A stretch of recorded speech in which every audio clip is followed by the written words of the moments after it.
Hello, guess what time it is? It's time for the Eat to Live family to be open. It is open right now when you're seeing this video. So if you have been interested in joining the family, which is our group coaching membership to help you be consistent with your Eat to Live goals, we'd love to have you in there. It's an amazing community of hundreds of folks doing this all together. So beautiful. People are getting to their goals and all that.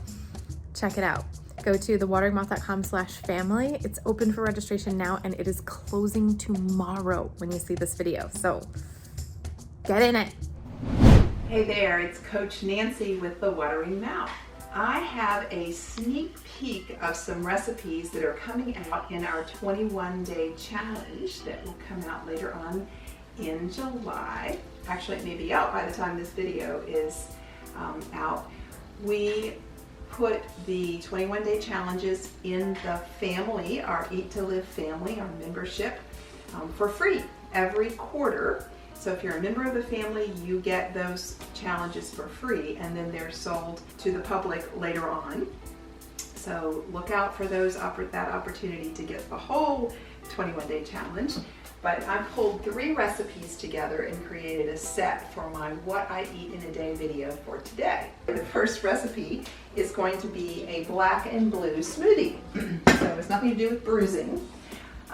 What I do when I do the 21-day quarterly recipes is try to use the produce that is available during this season.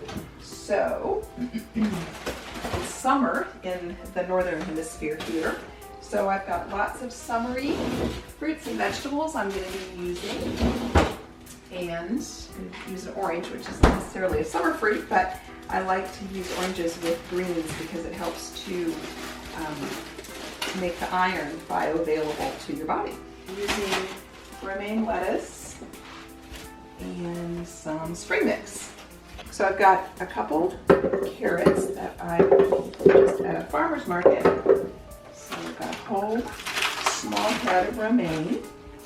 And then I'm just gonna put a bunch of spring mix in here. Yes, you can put lettuce in your smoothie. Half a cup each of blueberries, which is the blue part, and blackberries, which is the black part.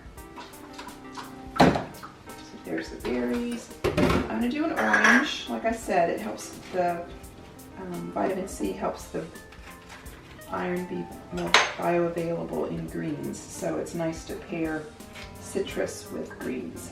Fresh ginger and fresh turmeric, just a little knob of each. And then I use a little grind of black pepper. You'll never know it's in there. And then we need banana. I might even add some ice to this too, make sure it's cold. That's the nice thing about using frozen fruit, is it's a nice cold smoothie.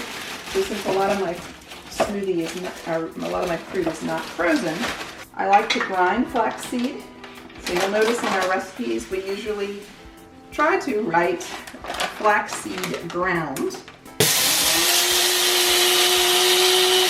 So I'm gonna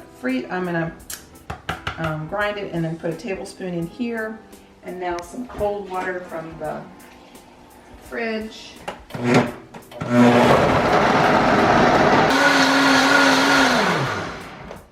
Alright, now this made a nice big smoothie.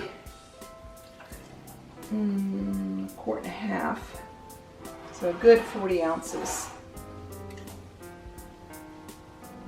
If it's a little bitter like this is, I think I did a little too much turmeric. You can always add a date into it, just drop it in and blend it a little more. You could add a drop of vanilla, you could add some cinnamon if you ever need to rectify the taste of a smoothie. Alright, so what I like to do with these is, you see how I've filled it all the way up so there's no air in it,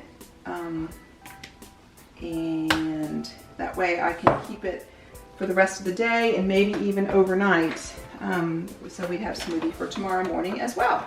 Alright, so now we've got plenty of smoothie ready to start the day, and we'll come back and do lunch. Alright, on to lunch. And true confessions, this is take 2 for lunch. something happened. We had a glitch with the card in my camera. So I have made the hemp dressing. So I just want to show you what I've done. I'll just walk you through what it is. So this is a beautiful hemp dressing. I had 3 cups of basil, these lovely carrot top greens. I just did maybe a half a cup of these, garlic, cloves, some lemon juice, not fortified nutritional yeast, some hemp seed, some aquafaba, which is the bean water, and also half of a medium avocado. So that'll give you some great mouthfeel, like regular pesto does with olive oil and pine nuts, but I didn't use either one of those. So that's going to be the dressing for our crunchy salad. So we'll move on to the crunchy salad. And you can basically use whatever veggies you have in your refrigerator. I'll show you what I'm doing. I've got a little bit of Brussels sprouts. So I'm going to just put these in the shredder. All right, here we go. Just going to pop these in. I have my shredding blade in here. And there we go. I think I will shred the zucchini as well. So I've got a big old fat zucchini here. I'm probably not going to use all of it. I'll just use half of it. Put that here.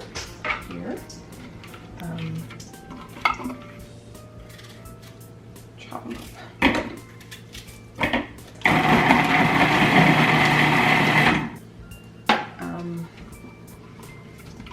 Alright, so now I've got broccoli, and I will pop it in here, pulsing.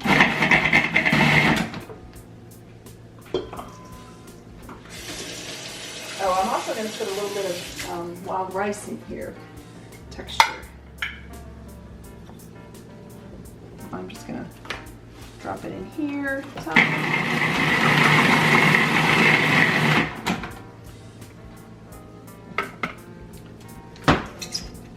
This a toss. This is a pretty salad with the red onion, purple onion. Some textures. Everything is not the same texture, so we've got some shreds and some chops. So that makes for a nice eating.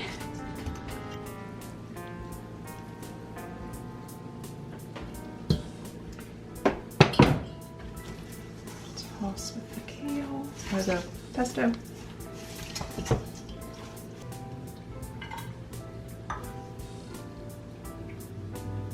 Yeah, this will make a good 3 or 4 servings. Once you crunch through this, your jaws are going to be tired. And then dinner is going to be very simple, and we'll be back in just a little bit with dinner. So there's your beautiful crunchy salad. All right, now we're ready for dinner. Super simple. I have cauliflower florets. I just bought a head of cauliflower and cut them into bite-sized florets. This recipe really is for one. You can eat all of this if your tummy can hold it. If you only want to do half, just do half. Whatever you think you can eat.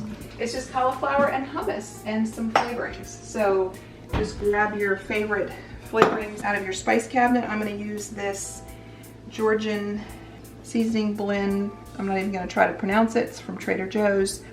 Spicy, garlicky, and deeply aromatic and savory. It has a tiny bit of salt. It doesn't even register on sodium level for a quarter of a teaspoon. So I'm just going to sprinkle a little bit of that on it. This is hummus. It's Cheri's recipe, my friend Cheri, fellow Nutritarian, and it's got some parsley in it. And that recipe will be in the cheat sheet. And I'm just going to do a little squirt of mustard. If you don't like mustard, you don't have to use it. If you want hot sauce, use hot sauce. Whatever you want to do. These are kind of like cauliflower wings. And I'm just going to do a little shake of some spice. I have a Breville Smart Oven Air, and it does have an air fry feature. And I've got the basket that I'm going to put things in. I'm only going to do 350 I'm not going to do, anything over that, simply because I don't want my cauliflower bites, I don't want any food to get dark. Dr. Furman says that's where the carcinogens lie, in that darkening of foods. So if we're using an air fryer, use it judiciously. Just bake it in an oven if you want to. You don't want to over bake at high temperatures. Dry heat is not as good as a moist heat, according to Dr. Furman. This little secret to use hummus to roll vegetables in is a great way to add some flavor, no oil. Got some tahini, that's the only fat. And I had a client ask me for a tip for roasting vegetables. She said, I did it last time without oil and they got a weird taste, or a weird texture. They do kind of get rubbery, if you will. The hummus helps to make a nice coating, and it can get crispy if you leave it long enough. So here we go in the oven. It'll take about 20 minutes. I should have preheated, but I didn't. That's okay, it'll get hot fast enough. Now I'll just keep an eye on it, and we'll be back with the finished results soon. And let's see how they look. This was about 20 minutes. This was 20 minutes on 350. So they got a little bit brown, but they're certainly not blackened at all. They're nice and got a little bit of crisp to them. Crunch, crunch. And again, you can eat all these if your tummy will hold it and it doesn't overstuff you. Eat part of them. And it's a delicious dinner. Check for cheat sheets at thewateringmouth.com/cheat sheets, and you can get the recipes for yourself. Enjoy them in your kitchen. If you try them, drop a note down below and tell us how it went for you. If you did substitutions, you did something different, have inspiration for us, let us know. Thanks so much. Till next time, it's Coach Nancy. Bye. Okay, I hope you love that one, and keep in mind the Eat to Live family is open for registration right now, and we're going to be closing tomorrow from the time I post this video. So make sure you get in there. We're not going to be opening up for another few months, and we'd love to see you in there now, getting to your goals of being consistent, losing the weight, eating healthfully, feeling great. We'd love to see you in there. There's tons of us in there, dozens and dozens of people, all eating to live, getting to their healthy goals, and we want to welcome you in. So wateringmouth.com/family, open for registration only for a little bit longer. See you and bye.